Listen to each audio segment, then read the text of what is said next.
Welcome back to the channel friends. ये video again weekly updates की video है, 6 video है जो कि मैं यासीन के साथ करता हूँ। इस वीडियो के अंदर हम मल्टीपल चीज़ों पे बात करेंगे, बट रिसेंटली 100,000 दिरहम्स के गोल्डन वीज़ा के बारे में काफ़ी न्यूज़ आई थी। उसके बारे में बात कर लेंगे कि यूएई का गोल्डन वीज़ा 100,000 दिरहम्स में मिल रहा है कि नहीं मिल रहा है। दूसरी जो चीज़ है जो रिसेंटली अनाउंस हुई थी सऊदी अरेबिया की तरफ से कि वहाँ पर प्रॉपर्टी इन्वेस्टिंग ओपन हो रही है, तो हम उसके बारे में भी थोड़ी सी बात करेंगे। 2026 जनवरी से स्टार्ट हो रहा है वहाँ पर।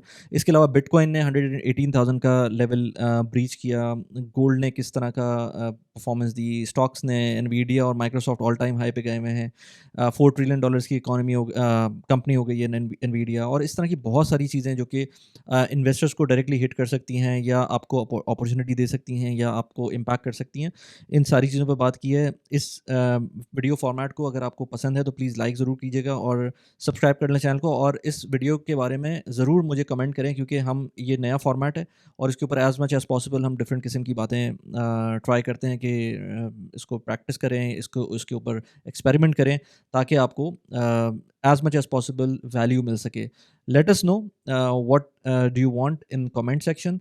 And now let's go to the video. वली सलामकुम, कैसे हैं आप? वालेकुम सलाम यासीन, क्या हाल है? ठीक ठाक, बिल्कुल।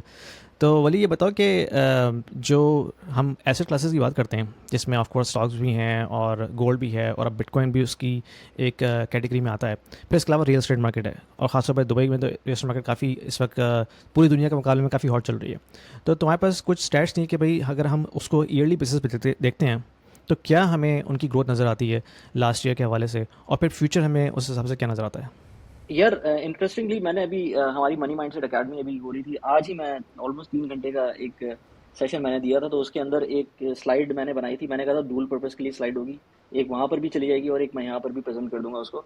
बड़ा इंटरेस्टिंग था क्योंकि मैंने उसमें प्रेजेंट करना था कि एक साल के अंदर डिफरेंट एसेट क्लासेस ने किस तरह से परफॉर्म किया है। But at the same time उसको मैं थोड़ी देर में लेकर आऊँगा। और दूसरी डिस्क्लेमर ये है कि एक साल के ऊपर किसी भी एसेट क्लास को हमें जज नहीं करना चाहिए, क्योंकि वो लॉन्ग टर्म होता है। उसके अंदर आपको बड़ा सरप्राइज भी नजर आएगा, but it's a long term game. एक साल के अंदर तो मैंने सिर्फ दिखाने के लिए उसमें कर दिया था, तो अभी थोड़ी देर में दिखाते हैं।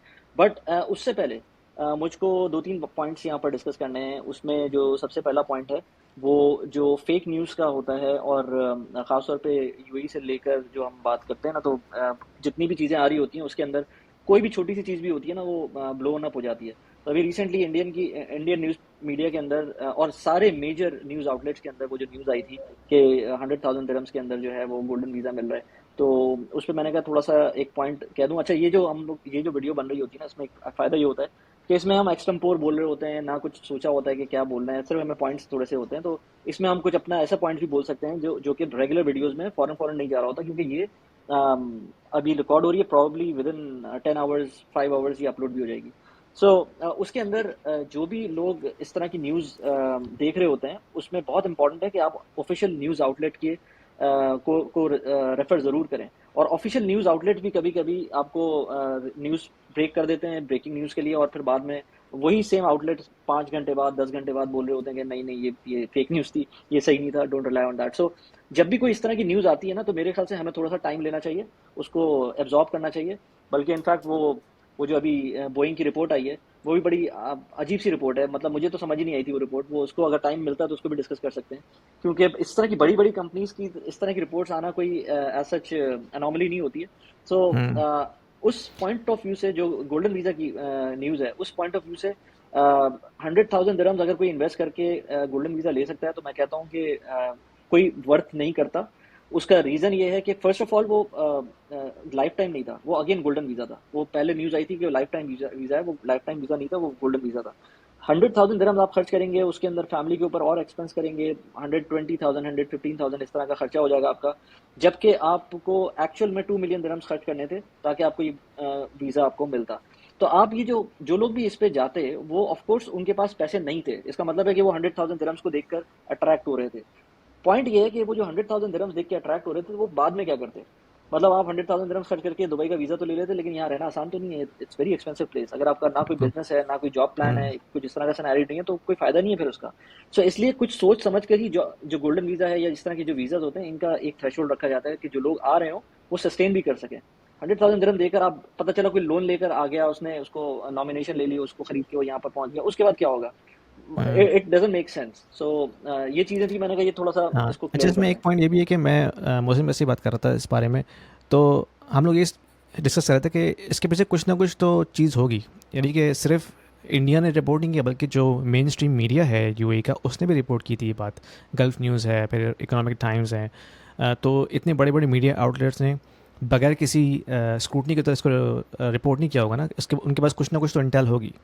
तो उनके पास कुछ ना हम कुछ लोग होगा। बाद में जिस कंपनी के थ्रू ये आया था उन्होंने भी अपनी क्लैरिफिकेशन दे दी थी, but I don't know, I mean इस तरह की हाँ न्यूज़, एक तो ये कि फॉरेन इस पे एब्जॉर्ब नहीं करना चाहिए, दूसरा ये कि थोड़ा सा वेट करना चाहिए, उसमें हाँ, क्लैरिफिकेशन आ जाती है। लेकिन इसमें पॉइंट ये था कि इसमें फ्री में यूएई की पीआर हो गई, यानी कि जो पहले नहीं भी जानता होगा हाँ, ना दुबई को, वो उसको हाँ, पता चल गया यार यार दुबई एक जगह है और वहाँ पे एग्जैक्टली, गोल्डन वीज़ा मिल रहा है। इत्तेफाक से मैंने गोल्डन वीजा के ऊपर 2 वीडियोस पिछले 3 महीने में बनाई हैं। अच्छा, मुझे पता था कि ये न्यूज़ आ गई और मैं ये देख रहा था कि मेरी उन वीडियोस की व्यूज़ बढ़ गए, सब्सक्राइबर्स बढ़ गए। बाद में मैंने देखा तो उनके जो डेमोग्राफिक थी उसमें इंडियंस सर्च कर रहे थे गोल्डन वीज़ा को, तो वो नज़र आ रहा था कि आपकी वो वीडियोस उसी वजह से जा रही हैं, और फिर उसके बाद हम्म, वो दोबारा से नॉर्मल व्यूज़ के ऊपर चली गई। सो यस, पीआर तो हाँ डेफिनेटली हो गई है। बिल्कुल। लेकिन इसमें जो एक और पॉइंट है वो ये है कि दुबई को देख के, दुबई का जो भी मॉडल है, जो भी उन्होंने लास्ट 30-40 ईयर्स में जो मॉडल बनाया है, वो एक एग्जाम्पल तो है दूसरे कंट्रीज़ के लिए। तो हम देख रहे हैं कि उसको देखा देखी अब जो दूसरे जीसीसी कंट्रीज़ हैं वो भी अपने आप को उस लेवल पे लेके आने की कोशिश कर रहे हैं। ऑफ कोर्स अभी भी सऊदीज़ जो हैं वो इतने ओपन नहीं है जितने दुबई है या यूएई इन जनरल है, लेकिन हम देख रहे हैं कि वो जो मॉडल है ना अब वो अडॉप्ट हो रहा है बाय अदर कंट्रीज़। तो जिस तरह अभी न्यूज़ आई थी कि सऊदीज़ ने भी जो है अपनी फॉरेन ओनरशिप का जो अनाउंसमेंट की है, वो इट्सल्फ कह रहा है कि मतलब वो चाह रहे हैं कि अब जो फॉरेनर्स भी आए वहाँ पे, आप वहाँ के प्रॉपर्टीज़ खरीदें and they can live based upon their residency visa. Right. अच्छा, इसके अंदर मैं अभी पाकिस्तान से आया हूँ, तो पाकिस्तान में हमारा कॉमन फ्रेंड है नादिर, मैं उससे बात कर रहा था, तो वो भी सऊदीया में होता है। He is a British citizen but he is living in Saudi, अच्छी कंपनी में जॉब कर रहा है वो। तो वो कह रहा था कि यार मुझे बहुत होता था कि मैं सऊदी में, क्योंकि he is also liking the GCC region, तो वो चाहे वो दुबई हो चाहे वो सऊदी हो, उसके लिए मसला नहीं है, वो सऊदीया में भी रह सकता है। वो कह रहा था कि मुझे मसला नहीं, बट कह रहा था कि मैं क्या मतलब, मैं घर, अभी तक जो लॉ है वो ये कहता है कि अगर आपको कोई प्रॉपर्टी खरीदनी है तो आप खरीद सकते हैं, अभी भी ऐसा नहीं है कि आप नहीं खरीद सकते, you can by the property. But the problem is, अगर आप बाय करेंगे तो वो आपकी प्रॉपर्टी लिंक होगी आपके अकामे से या आपके रेजिडेंस वीजा से। तो इन केस आप छोड़ के जाना चाहते हैं, अपनी जॉब छोड़ना चाहते हैं, अपना वीजा कैंसिल करना चाहते हैं, तो आपको अपनी प्रॉपर्टी से भी हाथ धोना पड़ेगा और आपको उसको बेचना पड़ेगा। अब चाहे वो अच्छे पैसों में बिक रही हो या जिस तरह भी बिक रही हो, उसको औने पौने आपको निकालना पड़ेगा। तो it it doesn't make sense कि मतलब मुझसे कोई बोले कि भाई आपको घर आज खरीद लें, 2 साल बाद आपकी जॉब जाएगी तो आपको छोड़ के जाना होगा और ये घर भी आपको बेचना पड़ेगा। तो पता चला उस वक्त हम्म कोई ना बायर मिल रहा है ना कुछ हो रहा है, तो फिर क्या होगा? नाउ दिस होल अनाउंसमेंट जो अभी रिसेंटली आई है कि सऊदीया ने अपना ओपन कर रहे हैं 2026 जनवरी से, ये एक बहुत बड़ा स्टेप है। मैं कितने लोगों को जानता हूँ जो सऊदीया में रहना चाहते हैं, मतलब ऐसा नहीं है कि पहले हमने सुनता था ना कि सऊदीया में रहना मुश्किल है और लोग नहीं रहना चाहते, वहां से भागना चाहते हैं। इवन जो वेस्टर्न एक्सपर्ट्स हैं वो भी चाहते हैं कि रहें वो लॉन्ग टर्म, क्योंकि फायदे तो नजर आते हैं। ऑफकोर्स उतना ओपननेस नहीं है अभी भी जितनी यूएई के अंदर है या दुबई के अंदर है, बट वो they are going towards that path.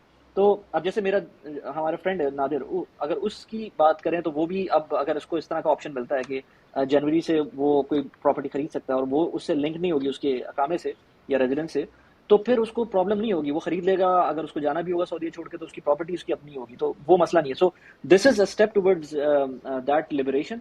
Plus ये कि मैं अभी पढ़ रहा था उसको, तो उसके अंदर ना सिर्फ main cities like Jeddah, Riyadh, बल्कि इवन मक्का मदीना के अंदर भी वो कह रहे हैं कि हम उसको ओपन करेंगे, बट ऑफ कोर्स वो जो सेंटिमेंट्स हैं टुवर्ड्स मुस्लिम्स उसको देखते हुए और जो लोकल हम्म पॉपुलेशन है उनके इंटरेस्ट को बचाते हुए हम उसको ओपन करेंगे। क्योंकि ये these are of course this land Medina Mecca, of course ये कितना एक्सपेंसिव होगा, ये हम इमेजिन ही कर सकते हैं कि आसपास के जो होटल्स होते हैं वो कितने एक्सपेंसिव होते हैं। सो ऑफ कोर्स जब बाहर के लोग आएंगे उसमें इन्वेस्ट करेंगे, ऑफ कोर्स गवर्नमेंट अपने लोगों का इंटरेस्ट हर जगह रखती है, और उनको पता है कि किस तरह से रखना है, तो they will try to safeguard that. But expats के लिए बुरा नहीं है कि जो लोग रह रहे हैं, लाइफ लॉन्ग रह रहे हैं, जनरेशंस रह चुकी हैं वहां पर, एक जनरेशन के बाद दूसरी, दूसरी के बाद तीसरी जनरेशन रह रही है, ऐसे बहुत सारे लोग हैं, तो उनके लिए बुरा नहीं है कि वो कोई प्रॉपर्टी खरीद लें और उसको फिर कंटिन्यू करें। इस वक्त भी एज आई सेड कि बहुत सारे ऑप्शंस हैं प्रॉपर्टी खरीदने के, but they are not directly possible. या फिर लेट्स से अगर मैं चाहूँ यूएई में रहते हुए सऊदी में कोई प्रॉपर्टी खरीदना, तो मैं नहीं खरीद सकता अनलेस एंड अनटिल मैं किसी प्लेटफॉर्म लाइक स्टेक के थ्रू मैं खरीदना स्टेक के चाहूँ, तो वो जरिए। उनका फंड है, फंड के थ्रू आप खरीद सकते हैं, बट वो फंड होगा, वो कोई फिजिकल प्रॉपर्टी नहीं होगी। सो आप राइट। फिजिकल प्रॉपर्टी अगर आप लेना चाहें तो आप ले सकते हो। So again there are so many things जो अभी भी क्लियर नहीं है, बट ये एक स्टेप है जो कि हमें नजर आ रहा है कि अब हाँ लोग दुबई को चैलेंज कर रहे हैं, क्योंकि सऊदीया ने पहले भी चैलेंज किया था दुबई को, और वो उसके अंदर वो जो रीजनल हेडक्वार्टर वाली बात है, I don't know if you know that, कि सऊदीया के किसी भी गवर्नमेंट लेट्स से डिपार्टमेंट की या गवर्नमेंट की कोई अगर कॉन्ट्रैक्ट लेना है आपको, लेट्स से कोई बड़ी कंपनी है सीमेंस, अब सीमेंस को कोई कॉन्ट्रैक्ट लेना है सऊदीया का किसी किसी ऐसी एंटिटी का जो कि गवर्नमेंट ओन्ड है, वो जब तक नहीं ले सकती जब तक सीमेंस का हेडक्वार्टर, रीजनल हेडक्वार्टर रियाद या जद्दा में ना हो। सो दिस इज अ अच्छा very strict orders from their side कि दुबई में आप हेडक्वार्टर नहीं होगा आपका, अगर आपको रीजनल हेडक्वार्टर अगर आपका है सऊदीया में तो आपको गवर्नमेंट के कॉन्ट्रैक्ट मिलेंगे। सो उसकी वजह से काफी लोगों ने वहां काफी कंपनीज ने इस तरह से किया कि वहां पर अपना सेटअप किया है रीजनल हेडक्वार्टर का। So it's again not a black and white area, it's a grey area, but ये चीजें बता रही हैं आपको कि कुछ चीजें चैलेंज हो रही हैं और वो आपस में एक कंपटीशन है। तो वो कंपटीशन अच्छी चीज है, मतलब हर एक बिल्कुल के लिए अच्छा है वो, पूरी इतनी बड़ी हाँ आवाम है जिसके जो जो आना चाहती है। कंज्यूमर है उसको चॉइसेस मिलेंगी ना अब। यस। कंपटीशन का फ़ायदा ये होता है कि जो कंज्यूमर होता है उसको मल्टीपल चॉइसेस मिलती हैं। और हमने देखा है कि दुबई का मॉडल को फॉलो करते करते ओमान ने अपने आप को खोला है, फिर अब सऊदीज अपने आप को खोल रहे हैं, तो हो सकता है उसके बाद बहरीन और फिर दूसरे जो बहरीन कतर हैं ऑलरेडी दूसरे ओपनड कंट्रीज। है, बट बहरीन हाँ क्योंकि इतना पॉपुलर नहीं है तो वो इस तरह से वो लाइमलाइट में नहीं आता, बट ये right. These countries like Oman, UAE और सऊदी ये अभी लाइमलाइट में। फिर एक मैंने न्यूज़ देखी थी कि एक कॉमन विजिट वीज़ा भी लॉन्च होने वाला है या हो चुका है, हाँ कि जो पूरे हाँ यूसीसी रीजन में अप्लाई होगा अगर आप कहीं से भी लेते हैं। हाँ, अगेन वो इस तरह की जो न्यूज़ आती है ना शुरू में बड़ी वेग सी होती है, उसके क्लियर इंडिकेशन नहीं होते कि क्या होगा क्या नहीं होगा, लेकिन इट मेक सेंस, क्योंकि अगर किसी एक कंट्री ने सिक्योरिटी क्लियरेंस दे दी है एक बंदे की, तो फिर बाकी की जो स्टेट्स हैं हम्म उनके लिए भी मसला नहीं होना चाहिए, क्योंकि ये काफ़ी चीज़ें पहले से ये बात है कि अगर आप कोई एब्सकॉन्डर होता है या कोई बंदा यहाँ से कोई क्राइम करके जाता है तो उसके लिए बाकी जीसीसी कंट्रीज में भी एंटर होना आसान नहीं होता, क्योंकि वो सारे लिंक्ड होते हैं। इनफैक्ट अगर कोई गाड़ी लेकर जाता है, मैं ओमान में जाता हूँ अपनी गाड़ी लेकर और वहां पर कोई फाइन लग जाता है, मेरे पास वो फाइन यहाँ पर भी आ जाता है, यूएई के अंदर भी आ जाता है, तो मुझे पता होता है कि अच्छा मुझे वो फाइन पे करना है। सो हम्म इतना लिंक्ड तो है आपका सिस्टम, जब इतना लिंक्ड है तो आप विजिट वीजा आई थिंक कोई इतनी बड़ी बात नहीं है, उसको कर हम्म देना चाहिए, ताकि हाँ जस्ट आपका लाइक एक बंदा, अगर कोई बंदा बाहर से आ रहा है और दूर से आ हम्म रहा है, तो अगर वो यूएई आता है तो अच्छा है उसके लिए, सऊदी पॉसिबल होगा बगैर वीजा का सोचने का, वो वहां भी जा सकता है। बिल्कुल। जिस तरह शेंजन वीज़ा होता है ना यूरोपियन यूनियन यस के अंदर, कि यस आपने यस। एक किसी कंट्री से ले लिया, अब आपके पास जितने भी शेंजन कंट्रीज़ हैं उन सब का एक्सेस होता है, चाहे आप बाय रोड जाएँ या ट्रेन के ज़रिए जाएँ या फ्लाई करके जाएँ, तो उसमें आप एग्जैक्टली। लोग कोई पासपोर्ट कंट्रोल नहीं होता। I think it makes sense. और फिर उससे ऑफ हम्म कोर्स जो टूरिज्म है वो बढ़ेगा, हम्म जो बिजनेस बढ़ेगा, जॉब्स की अपॉर्चुनिटीज खुलेंगी, तो of course in the end जो लोकल पॉपुलेशन वहाँ रह रही है उनको फ़ायदा होगा उससे। बिल्कुल ऐसे ही है, राइट। बिल्कुल ऐसी है। So I think step in the right direction जो भी हो रहा है, बस ये है कि रीजनल इंस्टेबिलिटी कभी जो चल रही होती है वो स्टेबल रहें, तो काफी इसमें यहाँ पर जूस है, क्योंकि काफी पॉपुलेशन है जो वेस्ट नहीं जाना चाहती।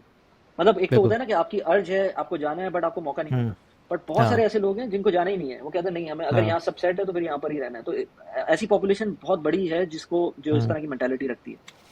और बहुत से ऐसे लोग हैं मैं जानता हूँ वेस्ट में जो रहते हैं, जो कि ठीक ठाक सेटल हैं यहाँ पे, उनको कोई इशू नहीं है, लेकिन वो फिर भी अगर उनको ऑप्शन मिले तो वो ज़रूर उसको कंसिडर करेंगे कि अगर उनको दुबई में कोई ऑप्शन मिल जाए या सऊदी में कोई ऑप्शन मिल जाए अच्छा बिजनेस सेटअप करने का और वहाँ रहने का, तो वो डेफिनेटली उसको कंसिडर करेंगे। बिल्कुल ऐसी है, बिल्कुल ऐसी है। दुबई की प्रॉपर्टीज़ काफ़ी ज़्यादा एक्सपेंसिव है, लेकिन अगर आप चाहते हैं कि दुबई की प्रॉपर्टीज़ के अंदर कुछ एक्सपोजर लिया जाए, तो कुछ एक्सपोजर के लिए आपके पास अगर छोटी अमाउंट भी मौजूद है तो उसके थ्रू आप स्मार्ट क्राउड एक प्लेटफॉर्म है जिसमें इन्वेस्ट कर सकते हैं। स्मार्ट क्राउड में starting from even 1000 dirhams 2000 dirhams जितनी भी छोटी अमाउंट है आपके पास, उससे आप इन्वेस्टमेंट स्टार्ट कर सकते हैं। आपका एक्सपोजर यूए की किसी एक प्रॉपर्टी के अंदर हो जाएगा और उसके थ्रू आपका रेंटल भी मिलेगा और आपकी प्रॉपर्टी अप्रिसिएशन भी हो सकती है। इस वीडियो के डिस्क्रिप्शन के अंदर और कमेंट के अंदर आपको लिंक मिल जाएगा जिसके थ्रू आप अकाउंट खोलेंगे, और अकाउंट खोलने के टाइम पर आपको 250 दिरहम्स का रेफरल बोनस मिल सकता है, जो कि मेरी तरफ से होगा क्योंकि इस वीडियो को पावर किया हुआ है स्मार्ट क्राउड ने। Now let's get back to the video.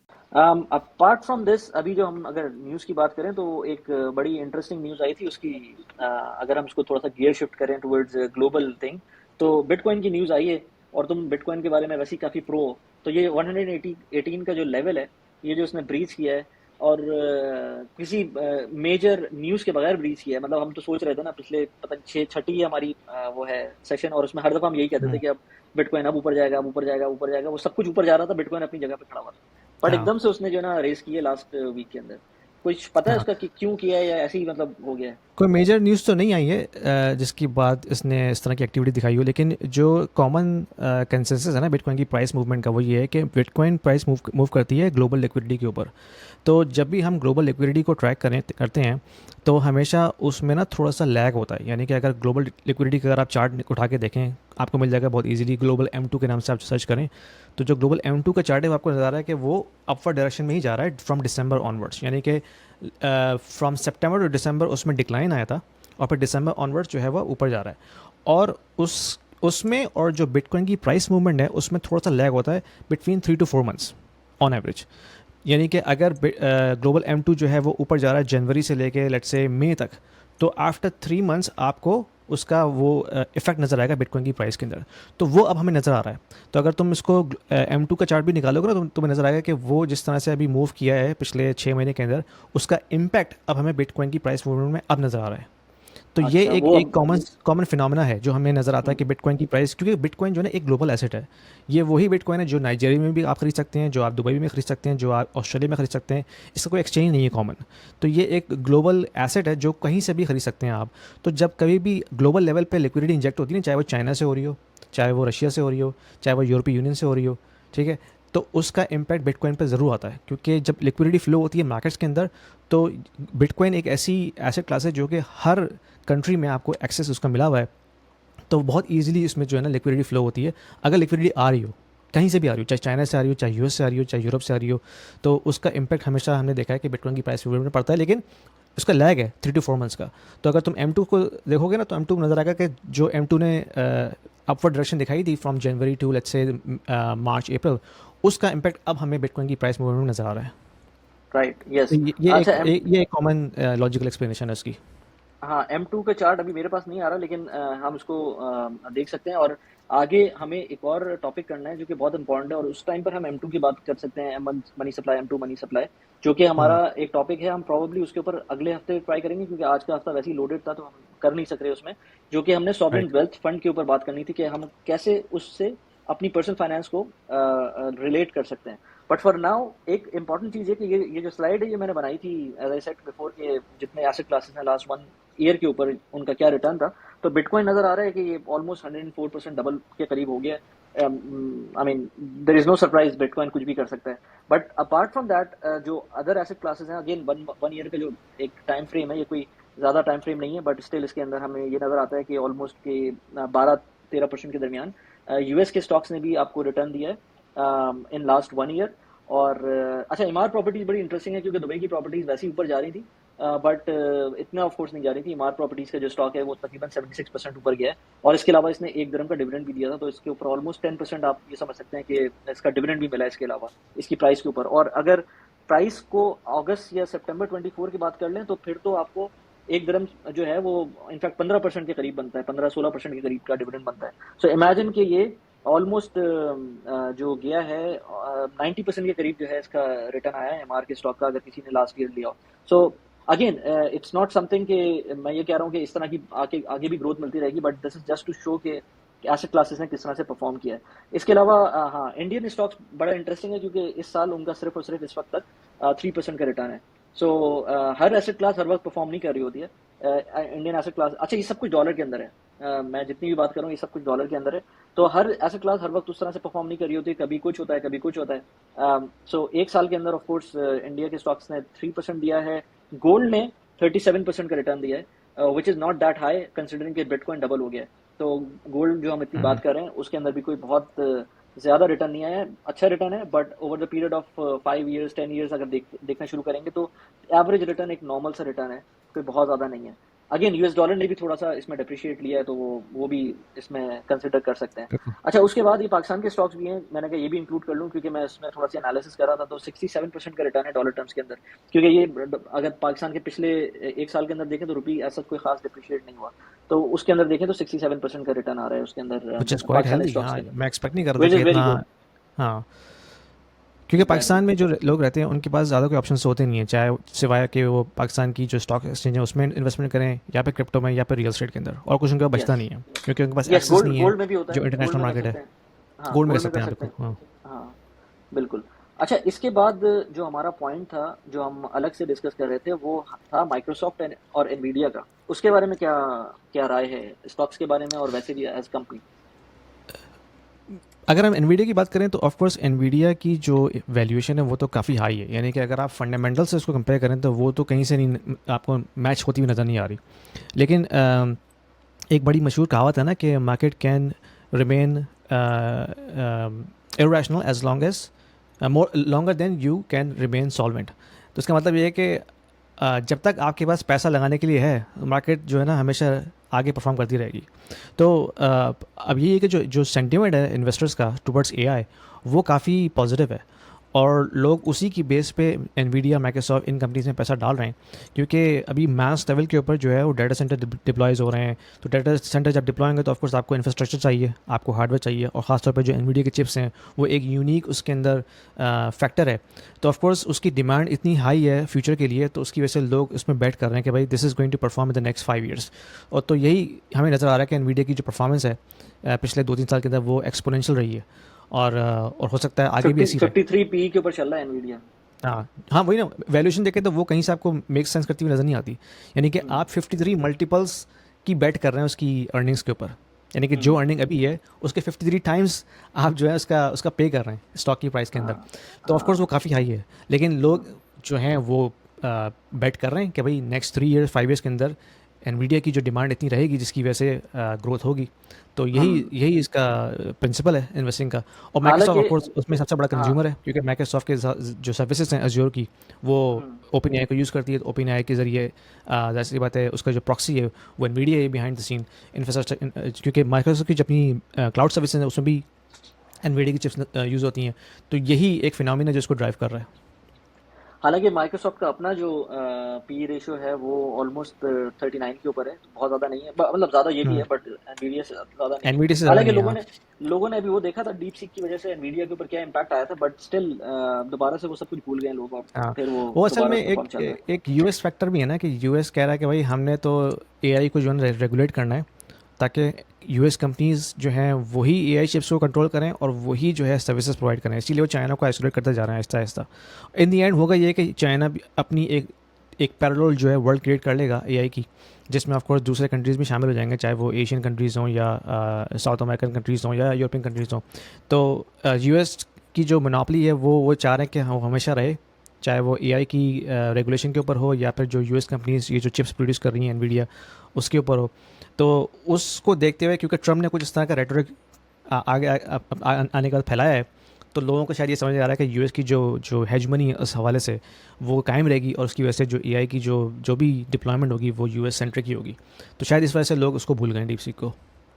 Right. अच्छा, इसी बात पर जो इंटरेस्ट रेट्स हैं यूएस के अंदर, क्योंकि अच्छा ट्रम्प जो भी कह रहा है, बल्कि इंटरेस्ट रेट से पहले ट्रम्प जो भी कर रहा है, जो भी कह रहा है इस वक्त, स्टॉक मार्केट उस पे उसको सीरियस नहीं ले रही है। जैसे बच्चे होते हैं ना घर के, बोलते रहते हैं और उसके बाद बड़े कहते हैं कि वो ऐसी कैसी बोलते रहो बेटा तुम, जो बोलना है तुमको, वो यही है लेकिन ना हम कि करेंगे वो वही। एक टर्म है ना, टैको ट्रेड, कि ट्रम्प हाँ। Always chicken out. तो वो हाँ। इतनी बार हो गया, अब लोगों का ना ट्रस्ट उठ गया उसके ऊपर से कि भाई ये तो ऐसे ही करता है, ये शुरू में आके एक धमाका कर देगा कि भाई मैं हम्म। 50% टैरिफ लगा रहा हूँ या 100% टैरिफ लगा रहा हूँ, और बाद हम्म। में 2 दिन के बाद पता चलता है कि भाई उसने जो है वो डिले कर दी है डेडलाइन, या उसने कम कर हम्म। दिया है। तो वो यही होता आ रहा है पिछले 6 महीने से। तो लोग, मार्केट हम्म। को भी अंदाज़ा हो गया है कि यार Trump will always chicken out, तो इतना डरने की बात नहीं है अगर वो टैरिफ लगा भी रहा है, वो बाद में हम्म। सेटल हो जाएगा। तो शायद यही एक एक परसेप्शन है मार्केट के अंदर कि भाई ठीक है, अभी उसने 35% की लेट्स से टैरिफ की बात की है कनाडा पे, लेकिन when they come on the table may be they can settle at 10% और may be something hmm. Else. तो इसलिए मार्केट और इतना उसको शॉक में नहीं ले रही।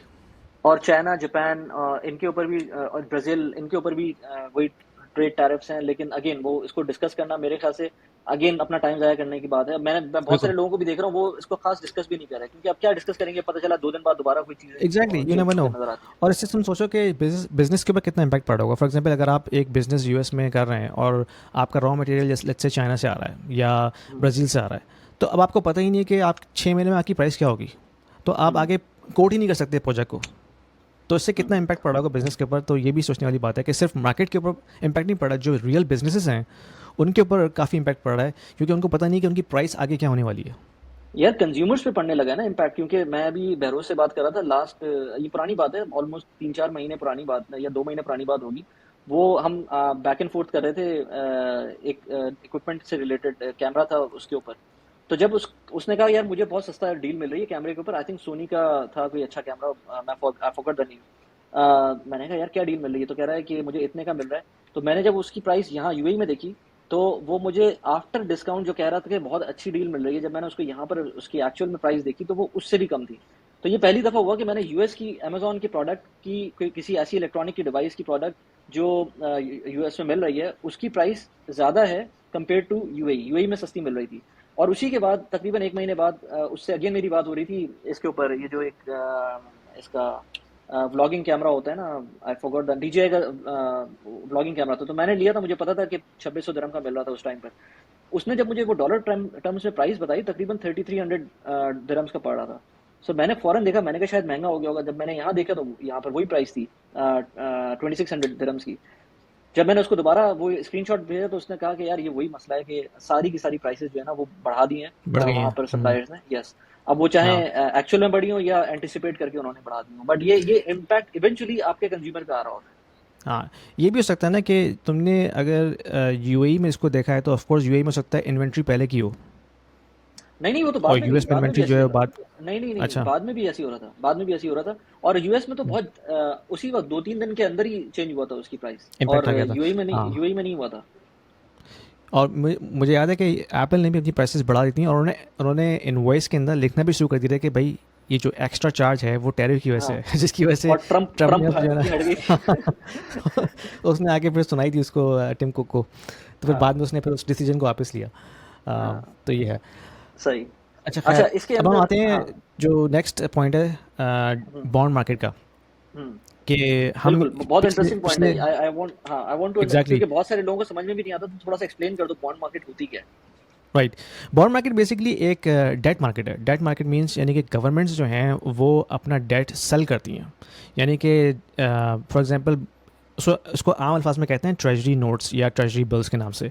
तो फॉर एग्जांपल यूएस गवर्नमेंट जो है वो कहती है कि ठीक है भाई मैंने $39 बिलियन के जो है वो नया लोन मैंने इशू करना है, और मार्केट उस लोन को ख़रीदती है। वो इस तरह ख़रीदती है कि भाई उन्होंने ट्रेजरी नोट्स जो हैं वो ऑक्शन किए, और ऑक्शन में मुख्तलिफ बिड्स होती हैं, चाहे वो फॉरेन कंट्री बिड कर रहा हो या कोई बैंक बिड कर रहा हो या फिर कोई इंश्योरेंस कंपनी बिड कर रही हो। इन तमाम कंपनीज़ को ये कोलेट्रल के तौर पे चाहिए होता है, क्योंकि यूएस ट्रेजरी जो है ना कंसिडर किया जाता है the most pristine collateral in the world.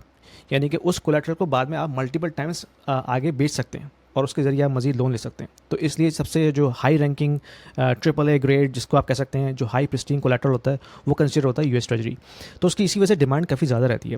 लेकिन अभी रिसेंटली क्या हुआ कि कुछ अरसे में जब ये ट्रम्प आया, उसने जो पेट्रियाटिज़म दिखाना शुरू किया, तो ऑफकोर्स कुछ कंट्रीज़ को उसको वो पसंद नहीं आई बात, चाहे वो जंग के हवाले से हो या ये जो इकोनॉमिक पॉलिसीज़ हैं। तो एक एंटी यूएस सेंटीमेंट आया था मार्केट में, जिसकी वजह से बहुत से कंट्रीज़ ने यूएस ट्रेजरीज़ को डंप करना शुरू कर दिया था।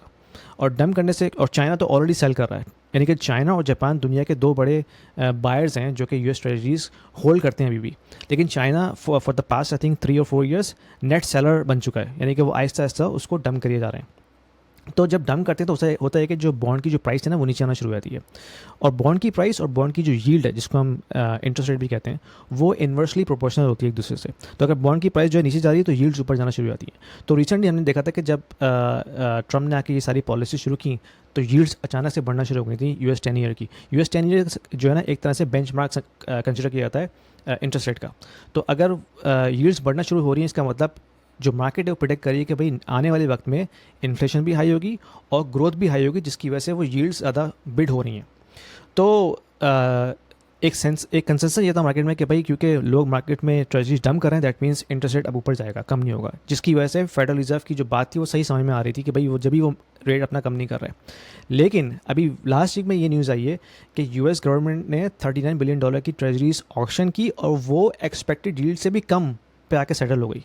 दैट मीन्स कि डिमांड बहुत ज़्यादा है, यानी कि दुनिया में ऐसे मुल्क हैं जो अभी भी लाइन लगा के खड़े हुए हैं कि भाई हमें यूएस ट्रेजरी बाय करना है, चाहे वो यूएस डॉलर वीक हो रहा हो या ना हो रहा हो, उनको फिर भी चाहिए। और उसकी जो वजह है वो ये है कि ठीक है अगर यूएस इकॉनमी स्ट्रगल कर रही है, लेकिन जो दूसरे कंट्रीज़ हैं इमर्जिंग, वो तो बेचारे वैसे ही नीचे हैं, सही है ना। तो उनको अपनी करेंसी स्टेबल करने के लिए ये चीज़ें बाय करनी पड़ती हैं, ताकि वो एज अ फॉरेन रिजर्व अपने बैंक्स में रखें, ताकि करेंसी उनकी जो है स्टेबल रहे मार्केट में। तो इससे अब ये पता चलता है कि भाई ठीक है, जो भी यूएस में अप एंड डाउन हो रहे हैं, लेकिन जो दुनिया में दूसरे कंट्रीज़ हैं उनका बहुत ही बुरा हाल है, और वो जो है यूएस डॉलर अभी भी जो है स्टेबल करने की कोशिश कर रहे हैं ताकि वो अपनी करेंसी को जो है किसी तरह से प्रोटेक्ट करें। तो ये इसका पॉइंट था। और इससे हमें महसूस ये होता है कि भाई ठीक है, फेडरल रिजर्व इंटरेस्ट रेट कर नहीं रहा, लेकिन ये भी नहीं कह सकते कि इंटरेस्ट रेट बढ़ेगा ही बढ़ेगा, क्योंकि ये जो बॉन्ड मार्केट है वो एक तरह से इंटरेस्ट रेट तय करती है मार्केट के अंदर, और अभी भी इसकी काफ़ी डिमांड है। दैट मीन्स जो रेट है वो स्टेबल रहेगा, चाहे ना वो बढ़े ना कम हो, लेकिन वो एटलीस्ट स्टेबल रहेगा। अच्छा, उसी के ऊपर जेरोम पाउल जो फेड का चेयर है, उसको भी जो है अगेन ट्रम्प की तरफ से जो है वो काफ़ी सुनने को मिलती है, और सुना है कि वो रेजिग्नेशन के करीब आ गया है। एक न्यूज़ आई थी, हाँ, एक र्यूमर आई थी कि पावर शायद जो है वो रिज़ाइन कर दे, क्योंकि उस पर इतना प्रेशर है पॉलिटिकली कि वो फिर अपनी लेगेसी को जो है ना उस तरह से मेंटेन नहीं कर पा रहा। ऑफ कोर्स जो भी फैक्ट चेयर होता है वो चाहता है कि वो अच्छी लेगेसी छोड़ के जाए, लेकिन अगर वो प्रेशर में आके कोई स्टूपिड डिसीजन कर दे तो फिर ऑफ कोर्स उसका नाम पूरी हिस्ट्री में जो है ना वो याद रखा जाएगा कि भाई ये तो अंडर प्रेशर फैक्ट चेयर था और उसने जो है इंटरेस्ट रेट कर दिए प्रेसिडेंशियल प्रेशर के अंदर में आके। तो I think it's very interesting. लेकिन अगर ऐसा होता है तो अब ये भी देखना है कि मार्केट कैसे रिएक्ट करती है। दैट मीन्स एक परसेप्शन ये है कि भाई फेडरल रिजर्व जो है वो इंडिपेंडेंट इदारा है, वो पॉलिटिकल प्रेशर में नहीं आता, लेकिन जो हमें न्यूज़ नज़र आ रही है ट्रम्प की तरफ से, या जो ट्रम्प की जो ऑर्गेनाइजेशन जो एडमिनिस्ट्रेशन है वो कॉन्स्टेंटली उस पर प्रेशर डाल रहे हैं कि भाई इंटरेस्ट रेट करना चाहिए, और फेड का जो चेयर है वो स्टूपिड है, वो लेज़ी है और वो डिले कर रहा है, उस तरह की चीज़ें बातें हो रही हैं। तो दैट मीन्स कि वो प्रेशर उसके ऊपर आ रहा है। तो अब क्वेश्चन ये है कि भाई क्या फेडरल रिजर्व वाकई में इंडिपेंडेंट है कि नहीं है, या वो गवर्नमेंट का एक एक्सटेंडेड इदारा है जो कि जो मर्जी आए वो करेंगे। तो दैट्स ऑल्सो वेरी इंटरेस्टिंग। अगर ऐसा होता है तो फिर अब पता नहीं मार्केट में क्या उसका इम्पैक्ट है। राइट। लेकिन मुझे लग रहा है कि अभी मार्केट्स जो अगर ओवरऑल हम देखें, अगर हम कंक्लूजन की तरफ जाएं, तो मार्केट जो है ओवरऑल एक तो हेल्दी रिटर्न्स के ऊपर पहुंच गई हैं। सो कंसोलिडेट होंगी प्रॉब्ली। इसमें मुझे नहीं लगता कि इस वक्त कोई अगर मेजर कोई न्यूज़ नहीं आती है, तो अगर कोई मेजर न्यूज़ आ जाती है फिर तो कुछ भी हो सकता है, एक दिन के अंदर आगे पीछे चीज़ें हो जाती हैं, but at least for now things look stable, और बहुत ज़्यादा कोई मेजर जिटरी नज़र नहीं आ रही। हाँ बिल्कुल, एज लॉन्ग एज मार्केट में थोड़ी सी स्टेबिलिटी रहे, और अब जैसे थोड़ी सी अनसर्टेनिटी तो है ना ये ट्रेड वॉर की वजह से, तो थोड़ी सी अप एंड डाउन मार्केट रहेगी। लेकिन अगर कोई मेजर इवेंट नहीं होता, फॉर एग्जांपल ये जो वॉर का इवेंट हुआ था अभी रिसेंटली, अगर इस तरह कोई मेजर इवेंट नहीं होता या फिर कोई मेजर बैंकिंग क्राइसिस नहीं आता, तो फिर मार्केट इसी तरह से चलती रहेगी। और क्योंकि अगर मार्केट में लिक्विडिटी रहती है ना, तो वो हमेशा ऑफ कोर्स एसेट प्राइसेस को आगे बढ़ाती रहती है। तो जो मेजर गेम है वो है लिक्विडिटी का। लिक्विडिटी रहेगी मार्केट में तो आप देखेंगे कि एसेट हमेशा जो ऊपर जाएंगे। राइट। और फिर वही बात है कि वो लोग हमेशा लूजिंग एंड पर होंगे जो लोग सिर्फ कैश रख के बैठे हुए हैं, या सिर्फ और सिर्फ छोटा मोटा बिल्कुल सेविंग अकाउंट रख के बैठे हुए हैं, बिल्कुल। क्योंकि हर कैश तरह तो का ऐसा ही एसेट है ना ऊपर जा कि रहा होगा। एग्जैक्टली। और ये बात समझने की है कि भाई जो फियाट करेंसी है ना, वो तो है, वो बाय डिज़ाइन ही इन्फ्लेशनरी है। यानी कि जो हम 2% इन्फ्लेशन की बात करते हैं, तो वो 2% इन्फ्लेशन गवर्नमेंट कहती है कि भाई ये हमने मेंटेन करना है, ना इससे कम करना है ना इससे ज़्यादा करना है। दैट मीन्स 2% तो गारंटीड आप लॉस कर रहे हैं ऑन एनुअल बेसिस अपने कैश से। तो और बहुत से कंट्रीज़ में इन्फ्लेशन 2 से बहुत ज़्यादा होती है, खासतौर पर पाकिस्तान में अगर आप देखें तो मेरे ख्याल में डबल डिजिट के अंदर है, लास्ट टाइम मैंने चेक अब किया तो था। कम हो गई, अब कम हो गई है, बट हाँ यस डबल डिजिट से बहुत ऊपर चली गई थी। एग्जैक्टली तो जो जो जो करेंसी फियर करेंसी है वो तो बाय डिज़ाइन वो इन्फ्लेशनरी है, उसने तो इन्फ्लेशन करना ही करना है। और जो भी करेंसी के अंदर अपनी वैल्यू रख के बैठे हुए हैं, जो वेल्थ रख के बैठे हुए हैं, तो वो तो आप बाय बाय यानी गारंटीड आप एनुअली उसको लूज़ कर रहे हैं। तो ये तो बहुत ज़रूरी है कि आप किसी ना किसी ऐसे क्लास में उसको पार्क करें, चाहे आप गोल्ड में करें, चाहे आप रियल एस्टेट में करें, चाहे आप स्टॉक्स में करें या बिटकॉइन करें। ये आपकी मर्जी है आप किस में करते हैं, जिसमें आप कंफर्टेबल हो। लेकिन पॉइंट ये है कि यू मस्ट इन्वेस्ट, क्योंकि अदरवाइज आप कॉन्स्टेंटली जो है ना अपनी परचेसिंग पावर लूज़ कर रहे हैं। 100%। और कोई पॉइंट रह गया? मेरे ख्याल से हमने काफ़ी चीज़ें कवर कर ली हैं। मेरे ख्याल में यही थे, सारे पॉइंट्स तो कवर हो चुके हैं। और हाँ यही है, तो इसको हम रैप चलो, अप करते हैं, और नेक्स्ट वीक हम दोबारा नई अपडेट्स के साथ आएंगे। तो प्लीज़ जो देख रहे हैं, जो सुन रहे हैं, इसको हमें अपना कमेंट्स में डाल के अपने फीडबैक दीजिए, क्वेश्चन कीजिए हमसे, और we will come back with another weekly macro update next time. Thank you. Okay, ज़बरदस्त। ओके, अल्लाह हाफ़िज़।